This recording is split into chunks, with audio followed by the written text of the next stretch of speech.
Today we're starting in on the book of 2 Corinthians. Now we finished 1 Corinthians, and probably what happened is after Paul sent that letter, he visited the church in Corinth, and that visit didn't go well. They were rebelling against Paul's authority, and Paul shortly left, and then probably just a few months after then, his first letter to the Corinthians, Paul wrote this second letter to them. Now we'll get into the background of this letter a little bit more in the next chapter, but let me just scroll down here to verse 8. One of the things that Paul says to them, this is sort of very fatherly of him. He said, "We think that you ought to know, dear brothers and sisters, about the trouble we went through in the province of Asia." Remember, Paul was on his third missionary journey when he wrote this letter. He said, "We were crushed and overwhelmed beyond our ability to endure, and we thought we would never live through it. In fact, we expected to die.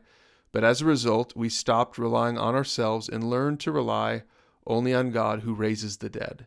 And we see here that Paul is showing that the life of faith is all about trusting Jesus. We don't just start a relationship with God by trusting Jesus, but all throughout our journey, we have to trust Jesus. And Paul is using a personal example in his own life as a missionary going around sharing the word to encourage the church in Corinth. He's trying to be a model for them, that he's not asking them to do something that he himself hasn't done.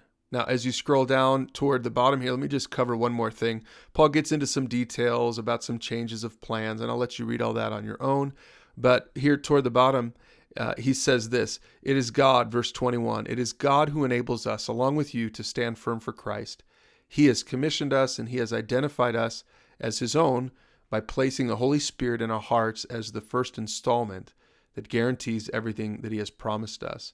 I wanted you to see that theme again. In many of Paul's letters, he talks about the role of the Holy Spirit in our lives as Christians to empower us to live a life that honors God, and also to sort of help us to have this confidence that we do have God and that we have received the message of the gospel and that we can live this life that really honors him. And I want to just show you this one more thing here at the bottom, starting in verse 23. And this is getting at the background of the letter a little bit. He says, "Now I call upon God as my witness, that I am telling the truth. The reason I didn't return to Corinth was to spare you from a severe rebuke." Remember, he had gone to Corinth. It didn't go well. He left Corinth, and then he wrote this letter. He says in verse 24, "But that does not mean that we want to dominate you by telling you how to put your faith into practice. We want to work together with you so you will be full of joy, for it is by your own faith that you stand firm." And here's what I think Paul is saying here, and this is why it's important for us to understand today, all these thousands of years later. You know, your faith is something that you have to own. You can't put it on your parents, you can't put it on your pastors, you can't put it on your mentor, your spiritual leaders.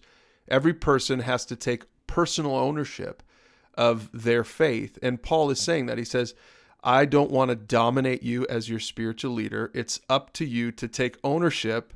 You know, the Holy Spirit is in you, like he said earlier here. He said the Holy Spirit's in your heart. He says, but you have to take ownership of your own pursuit of God. So keep that in mind as you read this, but you're ready now to read chapter 1, and we'll see you tomorrow for chapter 2.